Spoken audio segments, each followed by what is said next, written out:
অক্টোবরের মধ্যে শেষ হবে শেখ হাসিনা সহ ৩ জনের বিরুদ্ধে সাক্ষ্য গ্রহণ, জানিয়েছে প্রসিকিউটর।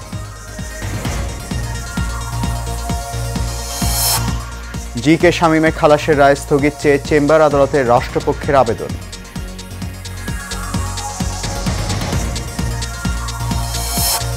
মতামতের জন্য জুলাই সনদে পূর্ণাঙ্গ খসড়া পাঠানো হলো রাজনৈতিক দলগুলোকে।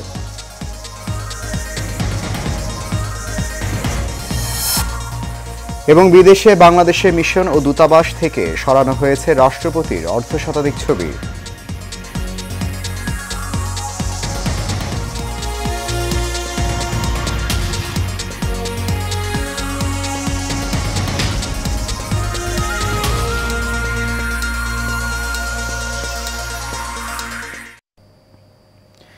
সবাইকে স্বাগত জানাচ্ছি এশিয়ান নিউজে। আপনাদের সাথে আছি আমি সৈয়দ মাহিউজ্জামান মুখর। শুনছিলেন বিআরবি কেবল ইন্ডাস্ট্রিজ লিমিটেড সংবাদ শিরোনাম। যাচ্ছে পুরো খবরে। অক্টোবরের মধ্যে জুলাই আগস্টের মানবতা বিরোধী অপরাধের মামলায় সাবেক প্রধানমন্ত্রী শেখ হাসিনা ও সাবেক স্বরাষ্ট্রমন্ত্রী আসাদুজ্জামান খান কামাল সহ ৩ জনের বিরুদ্ধে সাক্ষ্য গ্রহণ শেষ হবে বলে জানিয়েছেন প্রসিকিউটর মিজানুল ইসলাম। রোববার শেখ হাসিনার বিরুদ্ধে ৩ জন সাক্ষী ট্রাইব্যুনালে সাক্ষ্য দিয়েছেন। ষষ্ঠ সাক্ষী হিসেবে ট্রাইব্যুনালে সাক্ষ্য দিয়েছেন জুলাই আন্দোলনে গুলি লাগা আব্দুস সামাদ। এরপর সপ্তম সাক্ষী হিসেবে ট্রাইব্যুনালে সাক্ষ্য দেন মিজান নামে আরেকজন। এরপর অষ্টম সাক্ষী হিসেবে ট্রাইব্যুনালে সাক্ষ্য দেন খুলনার নাইম শিকদার নামে এক শিক্ষার্থী। এদিনও ট্রাইব্যুনালে হাজির করা হয় আসামি থেকে রাজসাক্ষী হওয়া সাবেক আইজিপি চৌধুরী আবদুল্লাহ আল মামুনকে। গত ১০ জুলাই শেখ হাসিনা, সাবেক স্বরাষ্ট্রমন্ত্রী আসাদুজ্জামান খান কামাল ও সাবেক আইজিপি চৌধুরী আবদুল্লাহ আল মামুনের বিরুদ্ধে আনুষ্ঠানিক অভিযোগ গঠন করে বিচার শুরুর আদেশ দেন ট্রাইব্যুনাল। এই মামলা ছাড়াও আজ রামপুরা, মোহাম্মদপুর, আশুলিয়ার আরও ৩ মামলায় ১৫ জন আসামিকে ট্রাইব্যুনালে হাজির করা হয়।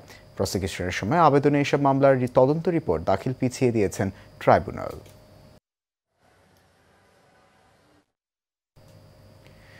অর্থ পাচারের মামলায় ১০ বছরের সাজা থেকে ক্যাসিনো কাণ্ডে আলোচিত ঠিকাদার ও সাবেক যুবলীগ নেতা জি.কে. শামীমকে খালাসের রায় স্থগিত চেয়ে আবেদন করেছে রাষ্ট্রপক্ষ। আপিল বিভাগের চেম্বার আদালতে এই আবেদনের ওপর শুনানি হতে পারে বলে জানা গেছে। অ্যাটর্নি জেনারেল কার্যালয়ের সূত্র বিষয়টি নিশ্চিত করেছে। এর আগে গত ৭ আগস্ট অর্থ পাচারের মামলায় ১০ বছরের সাজা থেকে ক্যাসিনো কাণ্ডে আলোচিত ঠিকাদার ও সাবেক যুবলীগ নেতা জি.কে. শামীমকে খালাস দেন হাইকোর্ট। বিচারপতি এ.এস.এম. আব্দুল মুবিন ও বিচারপতি জাবিদ হোসেনের সমন্বয়ে গঠিত হাইকোর্ট বেঞ্চ রায় দেন। ২০২৩ সালের ১৭ জুলাই অর্থ পাচার আইনের মামলায় আলোচিত ঠিকাদার এস.এম. গোলাম কিবরিয়া শামীম ওরফে জি.কে. শামীমের ১০ বছরের কারাদণ্ড দেয় অধস্তন আদালত। রাজনৈতিক দলগুলোর কাছে জুলাই জাতীয় সনদের সমন্বিত খসড়া পাঠিয়েছে জাতীয় ঐক্যমত্য কমিশন। তাতে বলা হয়েছে, বিদ্যমান সংবিধান বা অন্য কোনো আইনে ভিন্নতর কিছু থাকলে সেক্ষেত্রে এই সনদের বিধান, প্রস্তাব, সুপারিশ প্রাধান্য পাবে। সনদের বৈধতা, প্রয়োজনীয়তা কিংবা জারির কর্তৃত্ব সম্পর্কে কোনো আদালতে প্রশ্ন তোলা যাবে না। গতকাল শনিবার সন্ধ্যায় দলগুলোর কাছে সমন্বিত খসড়া পাঠানো হয়। এতে সনদ বাস্তবায়নের অঙ্গীকারনামা রয়েছে, যদিও বাস্তবায়ন পদ্ধতি সম্পর্কে বলা হয়নি। জুলাই সনদকে আইনি ভিত্তি দেওয়া এবং বাস্তবায়নের পদ্ধতি কী হতে পারে তা নিয়ে বিশেষজ্ঞদের সঙ্গে আলোচনা চালিয়ে যাচ্ছে ঐক্যমত্য কমিশন। আগামী সপ্তাহে বাস্তবায়নের পদ্ধতি নিয়ে দলগুলোর সঙ্গে আলোচনার পরিকল্পনা রয়েছে কমিশনের। বাস্তবায়নের পদ্ধতি চূড়ান্ত হওয়ার পর সব দল সই করার মধ্য দিয়ে জুলাই জাতীয় সনদ চূড়ান্ত রূপ পাবে।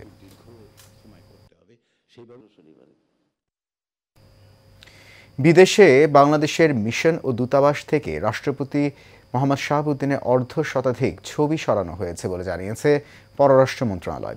সম্প্রতি অঞ্চলভিত্তিক কয়েকজন রাষ্ট্রদূত হাই কমিশনারকে রাষ্ট্রপতির ছবি সরানোর নির্দেশনা দেওয়া হয়। ওই সময় বিষয়টি অন্য মিশন প্রধানদেরও জানিয়ে দিতে বলা হয়। তবে লিখিত বা ইমেলের কোনো আদেশে এমন নির্দেশনা দেওয়া হয়নি। টেলিফোনে কূটনৈতিক মিশন, কনসুলেট, কূটনীতিকদের অফিস ও বাসভবন থেকে রাষ্ট্রপতি মোহাম্মদ শাহাবুদ্দিনের ছবি সরানোর এমন নির্দেশনা দেয় পররাষ্ট্র মন্ত্রণালয়। এরই ধারাবাহিকতায় ইতিমধ্যে বিদেশে বাংলাদেশি মিশন ও দূতাবাস থেকে রাষ্ট্রপতির অর্ধশতাধিক ছবি সরানো হয়েছে। এছাড়া অবশিষ্ট মিশনগুলো থেকে রাষ্ট্রপতির ছবি সরানোর নির্দেশ দেওয়া হয়েছে। সাতক্ষীরার মরিচচাপ নদীর উপর নির্মিত 7টি সেতু এখন শুধুই স্মৃতিচিহ্ন। বাঁকড়া, টিকেট, হিজলডাঙ্গা, চরগোবিন্দপুর, শিমুলবাড়িয়া, দারারখাল ও এল্লারচর এলাকায় নির্মিত এসব সেতু অল্প সময়ে হারিয়েছে কার্যকারিতা। অন্য সেতুগুলো রয়েছে মারাত্মক ঝুঁকিতে। মশিউর ফিরোজের রিপোর্ট, জানাচ্ছেন জাবালুন নূর। সাতক্ষীরা সদর, দেবহাটা ও আশাশুনি উপজেলার লক্ষাধিক মানুষের চলাচলে নেমে এসেছে চরম দুর্ভোগ। জেলা সদরে যেতে যেখানে 4 থেকে 10 কিলোমিটার পথ পাড়ি দিতে হতো, এখন তা বেড়ে দাঁড়িয়েছে 20 থেকে 30 কিলোমিটারে। এতে সবচেয়ে ক্ষতিগ্রস্ত হচ্ছেন কৃষক, ব্যবসায়ী, মাছ চাষি ও শিক্ষার্থীরা। ব্যাহত হচ্ছে জরুরি স্বাস্থ্যসেবাও। 2014 সাল থেকে ধাপে ধাপে কোটি কোটি টাকা ব্যয়ে মরিচচাপ নদীর উপর নির্মাণ করা হয় কয়েকটি সেতু। 10 থেকে 15 মিটার দৈর্ঘ্যের সেতুগুলো পরবর্তীতে নদী খননের পর প্রবল স্রোতে একে একে ভেঙে পড়ে। ব্রিজটা দীর্ঘ 2 বছর এভাবে অপরিকল্পিত অবস্থায় ভেঙে চড়ে একেবারে এর ভিতরে আছে, নদীর ভিতরে। সাতক্ষীরা মেডিকেল কলেজ সংলগ্ন রোড সমবায় ব্রিজটা, এবং ব্রিজটা খুব বেহাল অবস্থা। মানে পথটা এখন খুব গুরুত্বপূর্ণ, প্রচণ্ড এই রোডে লোকের চাপ, সেইগুলো এখন হচ্ছেই না। লোক তো অ্যাম্বুলেন্সটাও আসতে পারে না। ব্রিজটা যাতে সংস্কার হয়, সংস্কার হলে আমরা হাজার হাজার মানুষ বেঁচে যাব। আশাশুনি উপজেলা নির্বাহী কর্মকর্তা বলেন, সেতু ধসে পড়ায় স্থানীয়রা বাঁশের সাঁকো দিয়ে চলাচল করছে। এতে প্রায়ই দুর্ঘটনা ঘটছে বলেও জানান তিনি। আমরা বেশ কয়েকটি জায়গায় কয়েকটি ইউনিয়নের এরকম খারাপ অবস্থা হওয়ার কারণে যোগাযোগের ক্ষেত্রে আমরা কাঠের ব্রিজ করে দিয়েছি, এবং অপর যেগুলো এখনো বড় ধরনের কোনো ক্ষতিকারক হচ্ছে না সেগুলো অপসারণের জন্য আমরা ত্রাণ মন্ত্রণালয়ে লিখেছি। এদিকে মান যাচাই না করা এবং নিম্নমানের সামগ্রী ব্যবহারের বিষয়টি স্বীকার করেন প্রকল্প বাস্তবায়ন কর্মকর্তা। আমাদের প্রজেক্টে লোড টেস্টের প্রভিশন ধরা ছিল না, তখন সেই কারণে লোড টেস্ট করা হয়নি। এটা তো প্রজেক্ট সংশ্লিষ্ট যারা আছে বড় সাহেবদের গাফিলতি, আমার না। এ অবস্থায় পানি উন্নয়ন বোর্ডের নির্বাহী প্রকৌশলী জানান, দুর্ভোগ লাঘবে শিগগিরই স্থায়ী সমাধানের উদ্যোগ নেওয়া হবে। আমরা সংশ্লিষ্ট দপ্তরের সাথেও বিষয়গুলো জানিয়েছি, আলাপ করেছি। তো আমরা আশা করছি ডেফিনেটলি তারা এগুলোর ব্যবস্থা নেবেন, এবং এ ধরনের নদীর বা কোনো খালের উপরে ব্রিজ নির্মাণের ক্ষেত্রে ডেফিনেটলি যে নদী বা খালের প্রকৃত যে প্রশস্ততা এবং গভীরতা বা সিএস ম্যাপ অনুযায়ী সেগুলো কিন্তু বিবেচনায় আনা উচিত। এলাকাবাসীর প্রত্যাশা, অবকাঠামোগত এসব উন্নয়ন হোক বাস্তবসম্মত, দীর্ঘস্থায়ী এবং ভবিষ্যতের সাথে সঙ্গতিপূর্ণ। জাবালুন নূর, এশিয়ান টেলিভিশন।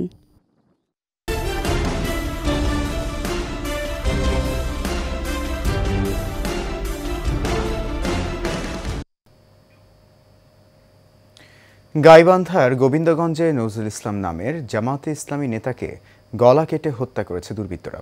গেল রাতে দোকান থেকে বাড়ি ফেরার পথে ধান ক্ষেতের পাশে তাকে হত্যা করা হয়। এই খবর পেয়ে আজ সকালে তার মরদেহ উদ্ধার করে পুলিশ। নিহত নজরুল ইসলাম স্থানীয় জামাতে ইসলামী শ্রমিক কল্যাণ ফেডারেশনের ইউনিয়ন ওয়ার্ড সভাপতি ছিলেন। নিহত ব্যবসায়ী নজরুল ইসলাম উপজেলার নাকাই ইউনিয়নের শীতল গ্রাম কানিপাড়ার মৃত তোফাজ্জল হোসেনের ছেলে।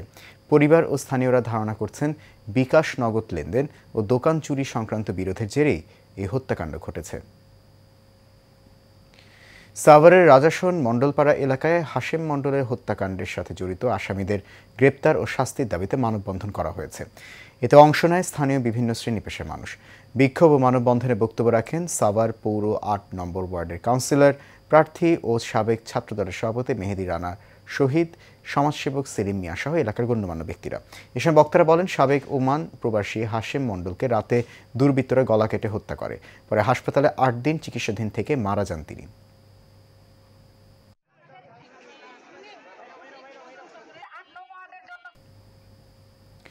ময়মনসিংহের গফরগাঁও উপজেলার যশোরা ইউনিয়নে বীর মুক্তিযোদ্ধা নাজবুল হকের বাসঘরে দুর্বৃত্তের দেয়া আগুনে পুড়ে গেছে। ভোররাতে উপজেলার যশোরা ইউনিয়নের ভারিল গ্রামে এই অগ্নিকাণ্ডের ঘটনা ঘটে। এই ঘটনায় ভুক্তভোগী মুক্তিযোদ্ধার ছেলে নাহিদুল হক তদন্তের মাধ্যমে দ্রুত গ্রেপ্তার ও শাস্তির দাবি জানান। পরে ময়মনসিংহ দক্ষিণ জেলা বিএনপির যুগ্ম আহ্বায়ক আলমগীর মাহমুদ, অতিরিক্ত পুলিশ সুপার মনতোষ সরকার ও গফরগাঁও থানা অফিসার ইনচার্জ মোহাম্মদ বাচ্চু মিয়া ঘটনাস্থল পরিদর্শন করেন। গাজীপুরের কালিয়াকৈর উপজেলার বেনুপুর এলাকায় রাধা গোবিন্দ গীতা স্কুলের উদ্যোগে জন্মাষ্টমী মহোৎসব উদযাপন করা হয়েছে। এ উপলক্ষে মঙ্গল শোভাযাত্রা, র্যালি, ধর্মীয় মন্ত্রপাঠ, নাচ গান প্রতিযোগিতা ও পুরস্কার বিতরণ অনুষ্ঠানের আয়োজন করা হয়। অনুষ্ঠানে সভাপতিত্ব করেন শ্রী কানাই লাল পাল এবং সঞ্চালনা করেন শ্রী কোমল পাল। এতে শ্রী আকাশ পাল সহ বেনুপুর গীতাঞ্জলি সেবা সংঘ ও গীতা স্কুলের শিক্ষক শিক্ষার্থী এবং স্থানীয় ভক্তবৃন্দ উপস্থিত ছিলেন।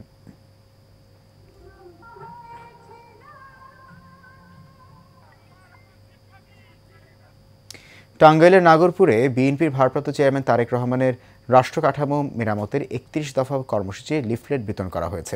উপজেলার দপ্তর ইউনিয়ন বিএনপির উদ্যোগে এই লিফলেট বিতরণ করা হয়।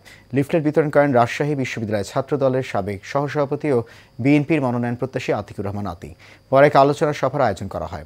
দপ্তর ইউনিয়ন বিএনপির সভাপতি বীর মুক্তিযোদ্ধা আব্দুল হাই সরকারের সভাপতিত্বে ও সাধারণ সম্পাদক বাবুল আক্তারের পরিচালনায় আলোচনা সভায় প্রধান অতিথির বক্তব্য রাখেন আতিকুর রহমান আতিক।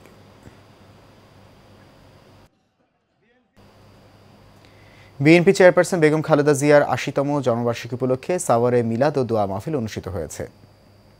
দুপুরে সাভার পৌর এলাকার বাড্ডা কবরস্থান সংলগ্ন আব্দুল গফুর ইসলামিয়া মাদ্রাসা ও ইয়াতিমখানায় এই মিলাদ ও দোয়া মাহফিল অনুষ্ঠিত হয়। প্রধান অতিথি ছিলেন ঢাকা জেলা বিএনপির সাবেক যুগ্ম সাধারণ সম্পাদক ও সাভার পৌর মেয়র প্রার্থী লায়ন মোহাম্মদ খোরশেদ আলম। বাড্ডা এলাকার সাবেক মেম্বার আতাউর রহমানের সভাপতিত্বে উপস্থিত ছিলেন সাভার পৌর বিএনপির সহসভাপতি আব্দুল গফুর, পৌর বিএনপির যুগ্ম সাধারণ সম্পাদক রমিজউদ্দিন রমিজ, পৌর ১ নম্বর ওয়ার্ড বিএনপির সভাপতি আশেক আলী মোল্লা সহ অনেকে। বিএনপির কেন্দ্রীয় নির্বাহী কমিটির সদস্য বরিশাল ১ আসনে মনোনয়ন প্রত্যাশী ইঞ্জিনিয়ার আব্দুস সোবহান বলেছেন, আওয়ামী শাসকদের নির্যাতন সত্ত্বেও আপসীর নেত্রী ৩বারের প্রধানমন্ত্রী বেগম খালেদা জিয়া দেশ ছেড়ে পালাননি। বিএনপির চেয়ারপারসন বেগম খালেদা জিয়ার জন্মবার্ষিকী উপলক্ষে বরিশালের গৌরনদীতে আয়োজিত দোয়া অনুষ্ঠানে এই কথা বলেন তিনি। এতে উপস্থিত ছিলেন গৌরনদী উপজেলা বিএনপির সাবেক সিনিয়র যুগ্ম সাধারণ সম্পাদক অধ্যাপক আব্দুল আওয়াল লোকমান, সাবেক সহসভাপতি আনোয়ার সাদাত তোতা, পৌর বিএনপির সাবেক সাধারণ সম্পাদক বীর মুক্তিযোদ্ধা মোহাম্মদ শাহ আলম ফকির, উপজেলা স্বেচ্ছাসেবক দলের সাবেক সাধারণ সম্পাদক আব্দুল মালেক আকন, বিএনপি নেতা নজরুল ইসলাম সহ অনেকে। বিএনপি চেয়ারপারসন বেগম খালেদা জিয়ার ৮০তম জন্মদিন উপলক্ষে তার সুস্থতা ও দীর্ঘায়ু কামনা করে ময়মনসিংহের গফরগাঁও উপজেলা বিএনপির মিলাদ ও দোয়া মাহফিল হয়েছে। উপজেলা জেলা বিএনপি, পৌর বিএনপির সকল অঙ্গ ও সহযোগী সংগঠনের উদ্যোগে উপজেলা বিএনপির কার্যালয়ে দোয়া মাহফিল আয়োজন করা হয়। এতে উপস্থিত ছিলেন উপজেলা বিএনপির সাবেক যুগ্ম আহ্বায়ক, উপজেলা পরিষদের সাবেক ভাইস চেয়ারম্যান শাহ আব্দুল আল মামুন, উপজেলা বিএনপির সাবেক যুগ্ম আহ্বায়ক শহীদুর রহমান, উপজেলা বিএনপির সাবেক যুগ্ম আহ্বায়ক জালাল উদ্দিন সহ অনেকে।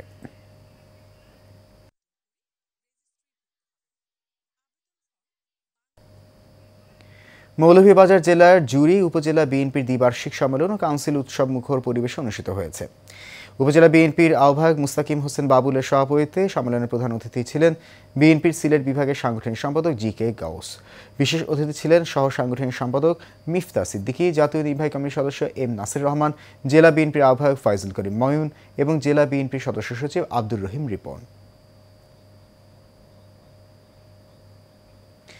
ফেনীতে তৌহিদ ভিত্তিক রাস্তা ব্যবস্থায় নারীদের অধিকার শীর্ষক আলোচনা সভা হয়েছে। ফেনী শিল্পকলা একাডেমিতে হেজবুল তাওহিদের আয়োজন করে। প্রধান অতিথি ছিলেন হেজবুল তাওহিদের যুগ্ম সাধারণ সম্পাদক ও নারী বিভাগের প্রধান রুফায়দা পন্নী। হেজবুল তাওহিদের ফেনী জেলা নারী সম্পাদক সালেহা বেগম লাভলি সভাপতিত্বে সঞ্চালনা করেন হেজবুল তাওহিদের নারী সদস্য আনিসা বিনতে আফসার।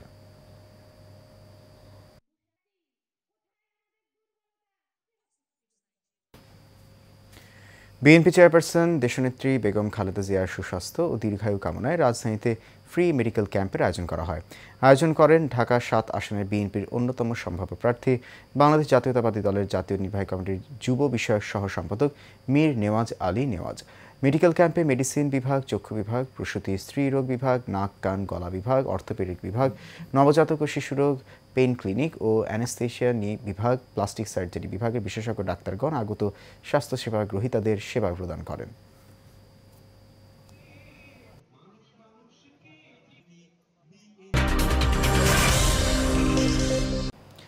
মৌলভীবাজারে জুরিতে সোনালী অতীত ফুটবল খেলোয়াড়দের আয়োজন ফুটবল টুর্নামেন্ট অনুষ্ঠিত হয়েছে। সোনারূপা চা বাগান মাঠে এই খেলার আয়োজন করা হয়। উদ্বোধনী খেলায় সোনালী ফুটবল টিম উত্তর ২-০ গোলে সোনালী ফুটবল টিম জুরিকে পরাজিত করে। সোনালী অতীত ফুটবল লীগ জুরির সভাপতি মোহাম্মদ শহীদুল ইসলাম প্রিন্সের সভাপতিত্বে প্রধান অতিথির বক্তব্য রাখেন বাংলাদেশ আলোকিত পার্টির চেয়ারম্যান মুন্সির শরীফুল ইসলাম। উদ্বোধক ছিলেন বাংলাদেশ ফুটবল দলের সাবেক খেলোয়াড় মোহাম্মদ শফিক উদ্দিন। বিশেষ অতিথির বক্তব্য রাখেন জেলা ফুটবল দলের সাবেক ফুটবলার মোহাম্মদ আমির উদ্দিন। গাজীপুরের কালিয়াকৈরে এক মাদক বিরোধী ফুটবল ম্যাচ অনুষ্ঠিত হয়েছে। আগামীর বাংলাদেশ মাদকমুক্ত, তারুণ্যের বিকল্প নেই, মাদককে না বলুন, এই স্লোগানকে সামনে রেখে উপজেলার চাপাইয়ের মেদি আশুলাই গোলবাহার মাঠে এই খেলায় মুখোমুখি হয় কালিয়াকৈর সেলিব্রিটি একাদশ ও চাপাইয়ের ইউনিয়ন একাদশ। ম্যাচটি সার্বিক ব্যবস্থাপনায় ছিলেন উপজেলা নির্বাহী কর্মকর্তা কাউসার আহমেদ এবং পৃষ্ঠপোষকতা করেন বিশিষ্ট ব্যবসায়ী আলহাজ শামসুল হক পলোয়ান। শেষ করব এশিয়া নিউজ, তার আগে বিআরবি কেবল ইন্ডাস্ট্রিজ লিমিটেড সংবাদ শিরোনামগুলো জানিয়ে দিচ্ছে আরও একবার।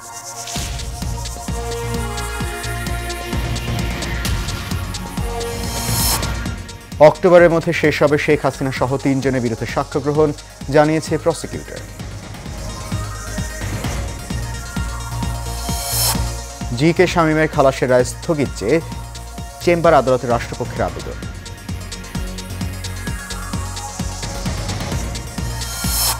মতামতের জন্য জুলাই সনদের পূর্ণাঙ্গ খসড়া পাঠানো হলো রাজনৈতিক দলগুলোকে।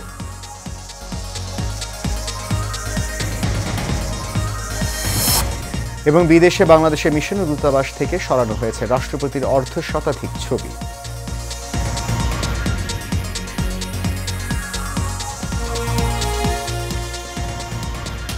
এশিয়া নিউজ এ পর্যন্ত। আমাদের পরবর্তী সংবাদ দেখার আমন্ত্রণ রইল। এতক্ষণ সঙ্গে থাকার জন্য অনেক ধন্যবাদ সবাইকে।